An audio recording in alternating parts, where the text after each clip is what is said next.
Hey guys, welcome back to Valley Farm. Just going to have a quick look through the main vegetable bed today. A look at what's going on here. It's the 16th of January 2023. So here at the start we've got our main potato bed. We have got 9 rows in here and each row has got 13 spuds in it. Mostly we grow agria potatoes because they're the ones we like to eat most.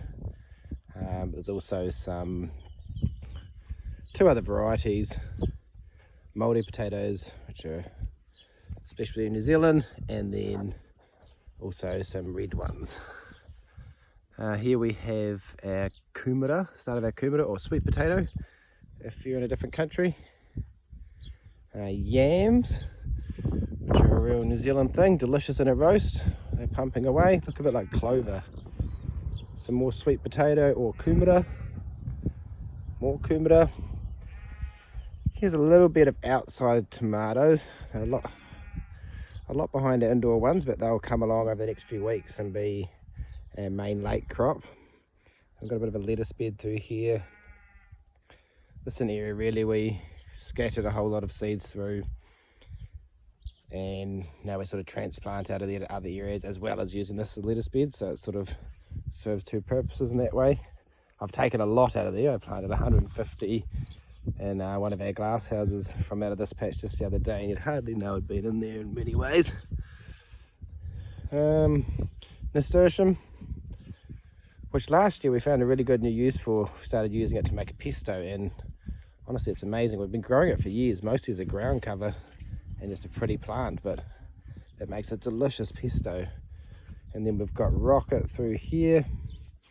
I did plant this in some form of rows, probably about 4 weeks ago now, and it's come away really nicely. Hasn't bolted to seed because we've had a bit of extra rain, I think's helped. Some late leaks going to seed there. There's a few young peas and beans on this one, which are just sort of popping out. And then we've got parsley. So that's the main arm of our main bed. And then down this way we've got strawberry patch.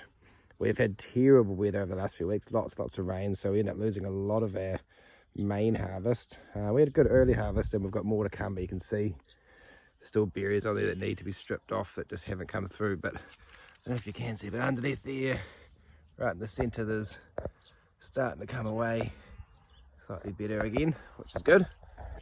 And then here we've got like a veggie tunnel. We've got cucumbers starting to come up this side. There's 8 or 9 in there, with 5 of them sort of being well on their way. And then lots of pumpkins over that side, about 4 or 5 varieties. The main ones being butternut and buttercup. They're the ones we like to eat lots of. I'm not exactly sure what this one is, but certainly looking pretty. They're kind of a bit like the buttercup, maybe a bit of a hybrid. And then there's also tomatoes and a few other cucumbers and beans coming up through there. And we've got last of sort of the winter kale here. Still eating out of that. I had some of that in my salad night before last. Some corn that was a bit late to go in the back. A watermelon hiding in here, which has got some flowers. Got a bit of work to do on this one, so hopefully we get some watermelons actually off it. And some beans in the front here, which transplanted in the other day, but more corn in the back. That's some rainbow corn. And outdoor zucchinis here, which we've taken quite a few off. I actually took some off this morning, so there won't be tons on there. But they're doing quite well. And we've got other ones inside which have been already fruiting away for quite a few weeks now. And then in here is just a patch where we had potatoes last year and a bunch came up, so we ended up just leaving them for some earlies. We've been raiding them for a while now.